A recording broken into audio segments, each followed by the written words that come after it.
Oh, you slept with a maid. What? What happens What when a is the billionaire's heart meaning chooses of the one this? woman his family swore he must never touch?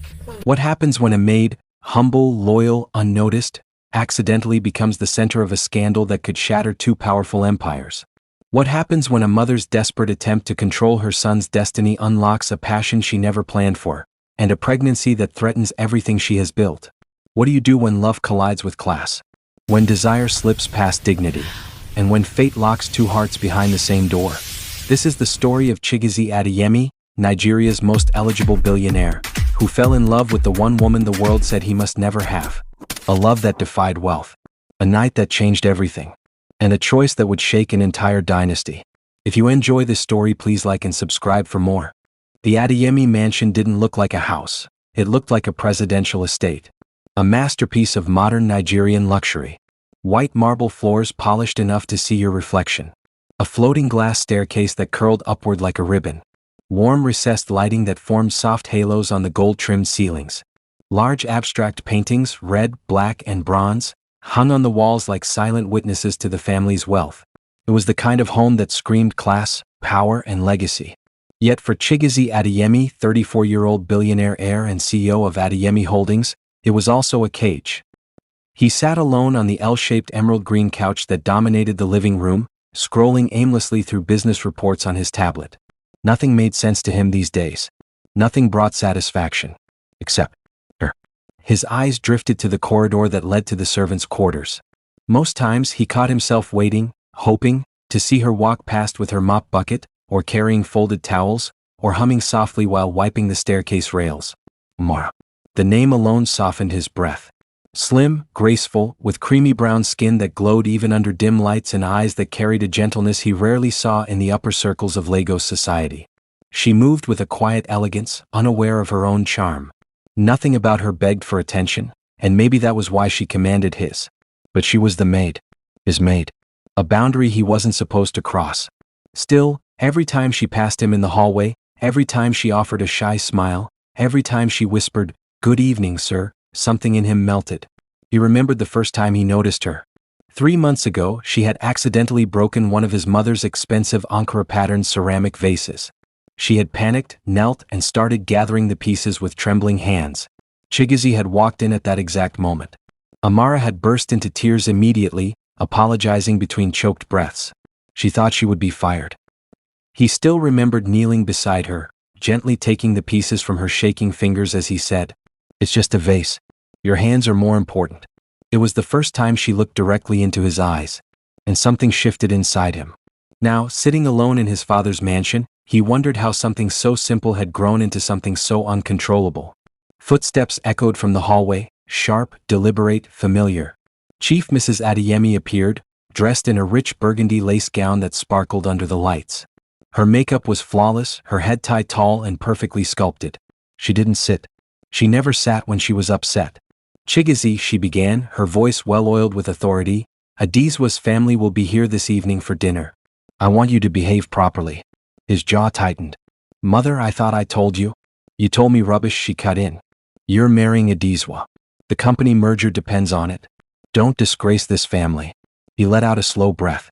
She didn't understand. Couldn't understand. "I'm not marrying someone I don't love," he replied. His mother's eyes narrowed. "What nonsense love are you talking about? Love with who?" She looked around dramatically. "Love with a maid?" He looked away, which was all the confirmation she needed. "God forbid," she snapped. "Over my dead body will you bring disgrace into this family? That girl is beneath you. Beneath us." He didn't answer. But his silence was louder than any argument. Later that evening, as the household bustled to prepare for the guests, Amara entered the living room, holding a small tray of freshly pressed napkins. She didn't see him at first.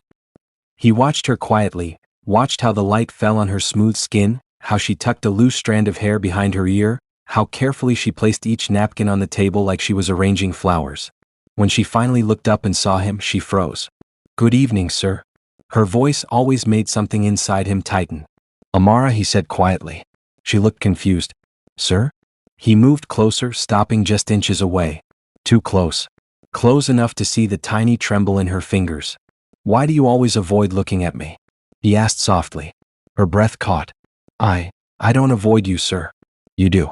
His voice dropped lower. What? Her eyes flickered up to his, then away. Because, she swallowed. Because it's not my place to look at you like that. His chest ached. She understood boundaries. He wanted to break them. Before he could say another word, his mother's heels clicked loudly behind them. Both jumped apart. Amara. Go to the kitchen immediately, she barked. Yes, Ma, Amara whispered before hurrying away. Mrs. Adeyemi turned to her son with an accusing glare. That girl has bewitched you, and I will not allow it. Chigozie clenched his jaw. This was only the beginning of a storm none of them were prepared for. The evening sky over Ikoyi faded into a soft purple, and the Adeyemi mansion glowed from within like a palace prepared for royalty. Soft LED strip lights ran along the edges of the ceiling, giving the dining room a warm, golden glow. The long walnut dining table, polished to a mirror finish, was set with black and gold ceramic plates, crystal goblets, and gold-plated cutlery that reflected the lights beautifully. But beneath all the glamour, something darker was brewing. Chief Mrs. Adeyemi stood in the kitchen, stirring a steaming pot on the Marble Island counter. The kitchen looked like it belonged in a luxury magazine. White cabinets, black marble tops, touch sensor drawers, and a massive double-door fridge with a digital screen. She wasn't supposed to be cooking. Not a woman of her status. But tonight was different. She needed to be the one to prepare this meal. She added a pinch of something powdered into the pot, brownish, almost glittery, wrapped in a small white paper. A potent aphrodisiac blend. Her mother used it decades ago to keep her father faithful. She believed it now could push her son and Adizwa into a passionate, irreversible bond. Her eyes glowed with determination. This will fix everything, she whispered to herself. Once he sleeps with Adizwa, everything else will fall into place. She covered the pot. Then she called Amara. A trap wrapped in instructions. Amara walked into the kitchen quietly, tying her apron. She had washed her face after a long day of cleaning, yet she still carried a glow, soft skin, simple beauty. Ma, you called me? Yes, Chief Adeyemi replied without looking at her. Set the table with the fine china. Make the living room perfect.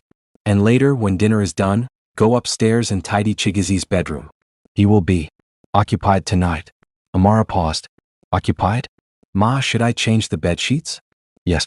Everything must be spotless. Amara nodded and left, unaware she was preparing a room for a trap.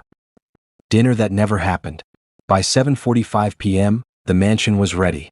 Candles lit. Soft jazz humming through the hidden speakers. Wine chilled. The dining room looked like a proposal night. But the unexpected happened. At exactly 8:03 p.m., Adizwa's father called.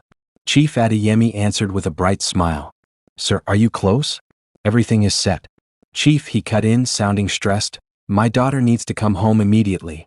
Something urgent came up. She won't be able to stay long. Chief Adeyemi's smile dropped. What do you mean she won't be able to stay long? We have arrangements. I'm sorry, madam. She's already on her way home. The call ended. She froze. But she could not abandon her plan. She had already cooked the meal. The aphrodisiac was already inside it. There was no turning back. She stormed out of the kitchen. Chigozie, she called. He appeared in the hallway, adjusting his wristwatch, looking tired and uninterested. Mother, what is it? Come and eat. Your fiancée is waiting. She didn't mention the phone call. She didn't mention Adizwa wasn't coming back. Not yet. The meal of manipulation. Chigozie sat at the table reluctantly. He took a spoon of the yam porridge, thick, spicy, and aromatic. It tasted normal. But within minutes, he felt his heartbeat picking up, his chest warming, his mind fogging over lightly. He frowned. Mother, what is in this food? Eat, she insisted. You need your strength. He pushed the plate away. I'm not hungry anymore. But the damage was already done. His mother watched him carefully, her eyes calculating every change in his reaction. Perfect. After dinner, she placed a gentle hand on his shoulder. Go upstairs and rest. Adizwa will join you in a moment. He wanted to protest, but the strange warmth inside him made speaking harder. The room felt heavier. The lights too golden. Everything too soft. He walked upstairs slowly. Chief Adeyemi waited until he reached the room. Then she turned to the remaining staff. All of you can go to your quarters. No one should disturb the master tonight. Her voice echoed like a warning. She watched the hallway. Waited. When she believed Adizwa had slipped inside, she stepped forward, closed the bedroom door, and clicked the lock shut. Good, she whispered. Let passion do the rest. But fate chose a different woman.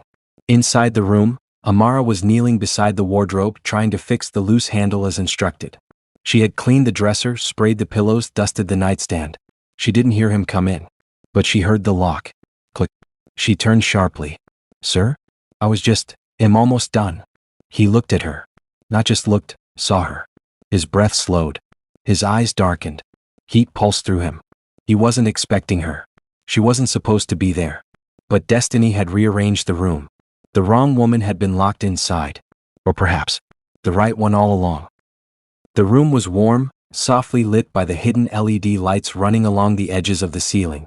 The king-size bed, draped in charcoal gray satin, sat like a silent witness to whatever fate had orchestrated tonight.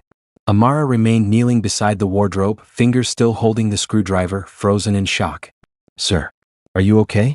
She whispered, her voice trembling as she rose to her feet. He did not answer.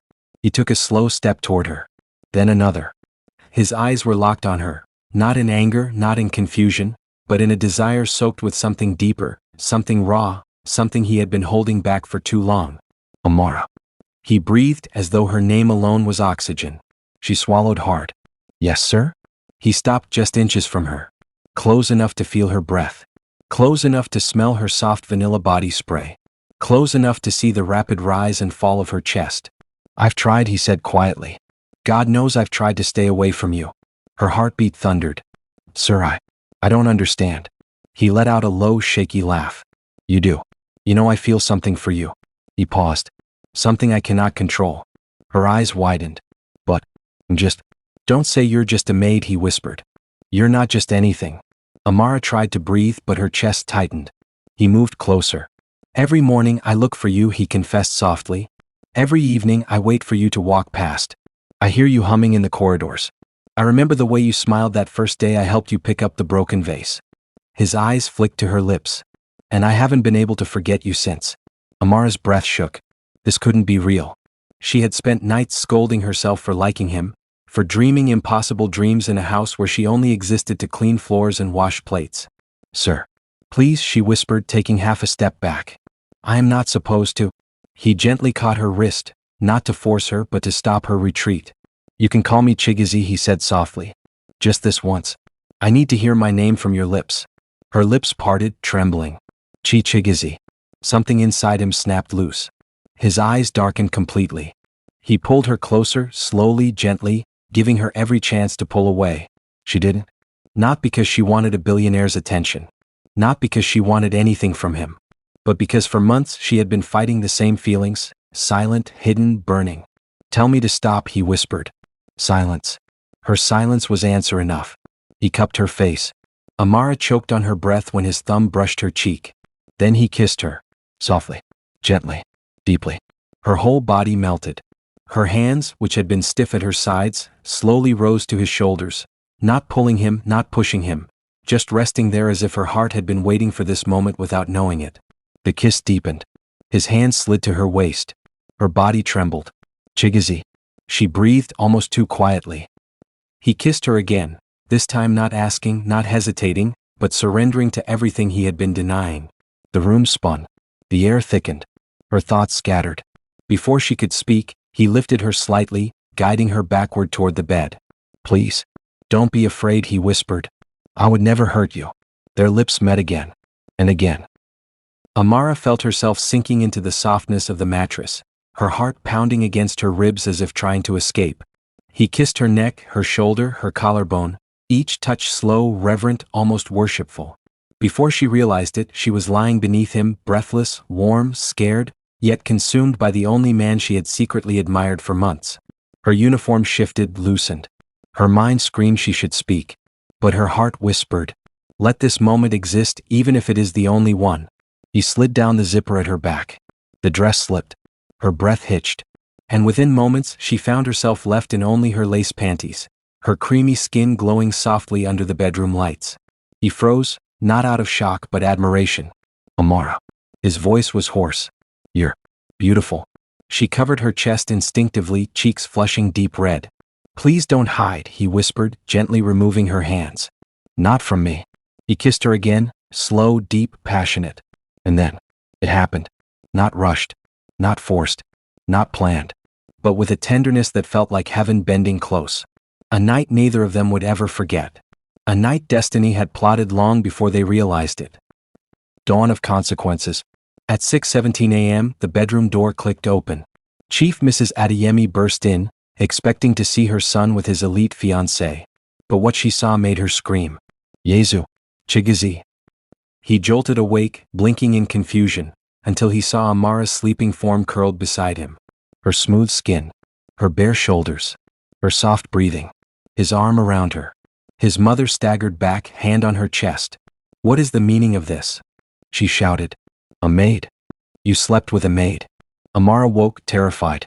Mama, please, I wasn't. Shut your mouth, she snapped. Do you know where you belong? Not in this bedroom. Not on this bed. You belong in Quarter Street with the other lowlives. Get out. Amara grabbed her clothes with shaking hands, tears rolling down her cheeks. Chigozie tried to stand. Mother, stop this. She did nothing wrong. You will not ruin this family. His mother screamed. You will marry Adizwa, do you hear me? She pointed at Amara with hatred burning in her eyes. You girl, you are finished. Amara fled from the room half-dressed, crying.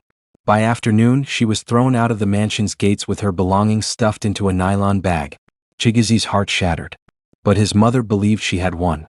She had not. Destiny wasn't done. Not even close. 3 weeks passed.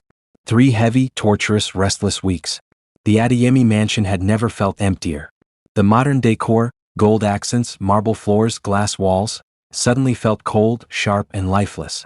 Even the chandelier that once sparkled proudly now looked dull to Chigozie's eyes. Because Amara was gone. And with her, something inside him had been ripped away. A son who could not breathe. Every morning he walked past the corridor where she used to mop. Every afternoon, he slowed down near the laundry room, hoping by some miracle she would appear with folded towels. Every evening he looked at the staircase, waiting for the soft echo of her steps. But nothing came. He couldn't focus on work.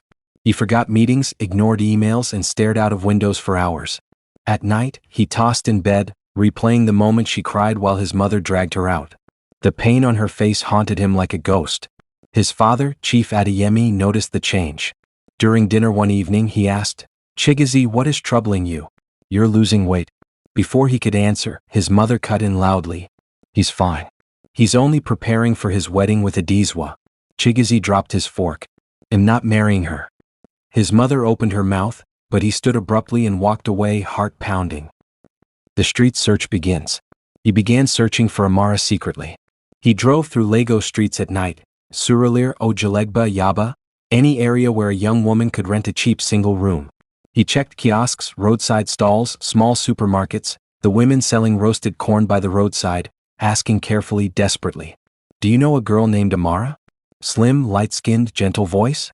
Everyone shook their heads. But he refused to give up. Something inside him whispered that he had to find her. That something was wrong. That she needed him. The day fate stepped in. It happened on a cloudy Thursday evening. He was driving through a rough inner street in Mushin, a road filled with potholes, thin zinc houses, flooded gutters, and children running around barefoot. He wouldn't normally drive there, but somehow his instincts pushed him. Then he saw her, standing beside a wooden kiosk selling pure water and biscuit. Her faded dress hugged her body, and a black scarf covered her hair. She looked thinner, weaker, paler, but unmistakably Amara. His heart stopped. She didn't notice him at first. She was holding her stomach, gently, protectively, as if something fragile grew inside. Then she turned. Her eyes locked with his. Fear, pain, love, chaos. Everything flashed through her expression at once. Amara. He whispered before he realized he had stepped out of his car. She froze, gripping the kiosk for support. Sir, what are you doing here? Her voice trembled. He moved closer, his breath shaking. What happened? Where have you been? Why didn't you contact me? Tears filled her eyes instantly. I didn't know how, sir. Your mother said if she ever saw me again, she would make my life miserable. His fists clenched. She had no right. Amara shook her head slowly, her face crumpling with exhaustion. I'm sorry, she whispered. I didn't want to cause trouble. Then he noticed something else. Her belly. slightly round, visible now that he was close. A small life forming within. His eyes widened. Amara, are you? Her tears finally fell. I'm pregnant. The world shifted beneath his feet. His chest tightened so hard he could barely breathe. Pregnant. With his child. His heir. His blood. Amara. His voice broke. I'm so sorry you went through this alone. She tried to wipe her tears. It's okay, sir. I'm not asking for anything. I'll manage. I just want to keep the baby. He stepped forward, gently touching her cheek. She flinched at first, then relaxed into the warmth of his palm. Don't ever say that again, he breathed. You and this baby are my responsibility. My family. She shook her head. Your mother, she will never accept me. I don't care what she accepts. He took her hand firmly. You're coming home with me. Sir. No, not sir. He whispered. Chigazi. Amara burst into tears and collapsed into his chest. The wedding that never happened. The next morning was supposed to be his engagement ceremony with Adizwa. The venue, an extravagant event hall decorated with gold drapes and white roses, was already set. Socialites, business moguls, and the media were prepared to attend. His mother was pacing the living room in a rich mint green lace gown, shouting instructions at workers. Make sure the limo is ready. Bring out the diamond necklace. Where is my son? He should be dressed by now. She turned and froze. Chigazi walked in through the front door, holding Amara's hand. She was wearing a simple gown, her stomach small but noticeable, her eyes red from crying. Chigazi, his mother gasped. What is the meaning of this? He spoke calmly, firmly. There will be no wedding today. What? She screamed. He squeezed Amara's hand protectively. I found the woman I love, and she is carrying my child. His mother staggered backward like she had been slapped. No, this cannot happen. She cannot stay here. She belongs in the street. His father finally stood, eyes wide. Child? He whispered. Amara, is this true? She nodded shyly. The old man sank into a chair, speechless. But his mother exploded. Chigazi, we can take the baby from her when she delivers, but Essie cannot remain here. She's not one of us. She is nothing. Chigazi stepped in front of Amara like a shield. She is everything to me, he said quietly. His mother's eyes widened. What did you just say? He met her gaze without fear. I love her. Silence. Electric. Heavy. Unbreakable. For the first time, he chose love over legacy. He chose a maid over wealth. Over status. Over business alliances. Over every plan his mother had ever scripted for him. And nothing would ever be the same again. The next morning, the Adeyemi mansion woke up to a silence that felt like storm clouds gathering. It had never been this silent, not even during business crises, not even when a scandal threatened the company. It was the kind of silence that meant something explosive was loading. Inside the living room, designed with modern Lagos luxury accents, floor-to-ceiling glass, charcoal black marble floors, soft gold LED strips, and a massive circular chandelier, 3 people stood facing the beginning of a war. Chigazi, his father, and his mother. And somewhere upstairs, Amara, the girl everyone insisted didn't belong, was sitting on the edge of a king-size bed, holding her stomach, terrified of what would happen next. Chief Obinna Adeyemi had heard everything the night before. He had listened. He had watched his son carry a fainting pregnant girl in his arms and call her my wife without hesitation. And he had seen his wife, Uju, pacing like a lioness ready to fight. This morning he was done being quiet. He stood in the center of the living room, his Nigerian senator wear crisp, his face calm but dangerously firm. Ujunwa, he said to his wife, you will not drive this girl away again. She spun to him, her wrapper tied tightly around her waist, her gold jewelry jingling as she moved. Obinna, don't start. She snapped. This is exactly how poor people destroy great families. They sneak in through the back door.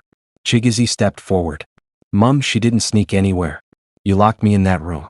You created that situation. And you slept with a maid. She fired back, voice shaking. It was my choice, not yours, he said firmly. His father raised a hand. Enough. Ujunwa, he said quietly, your son is a grown man. This girl is carrying his child. Whether she is from the quarters or from Ikoyi means nothing now. We deal with the consequences respectfully. Respectfully. That word pierced the room like a sword. His mother hissed. I will never respect a maid sitting in a billionaire's mansion. Over my dead body. Chigazi clenched his fists, chest rising and falling. Mum, if this is the war you want, then hear me clearly. Amara stays. She is under my protection. She carries my child. And I will not tolerate any insult towards her again. The mother's eyes widened, wounded and furious. So you choose her over your own family? I'm choosing truth, he replied. And responsibility. She pointed a shaking finger at him. This girl will ruin you. She will embarrass you. She will reduce everything we built to gossip. Do you know the headline already spreading? Billionaire impregnates household maid. Is that what you want? I want peace, he said simply. And she is the only one who gives me peace. That broke something inside her. She looked between father and son. And she realized she was losing. Fine, she whispered. Let her stay. But hear me, she will never be the wife of my son. Never. Then she stormed upstairs and slammed her bedroom door, shaking the entire house. Later that afternoon, the head maid, Mama Nena, led Amara down the long hallway to the guest room prepared for her.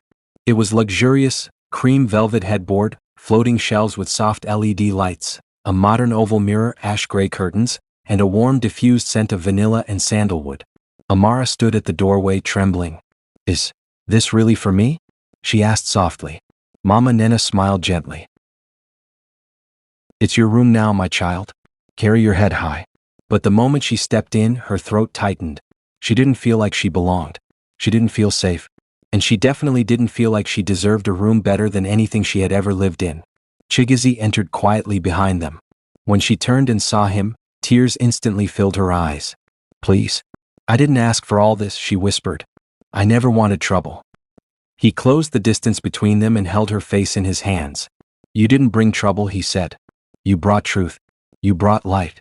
And you brought the one thing I never expected, peace. Her eyes trembled again. And the baby? She whispered. His hand moved gently to her small bump. My child, he said. Our child. And neither of you will ever suffer again. Tears slipped down her cheeks.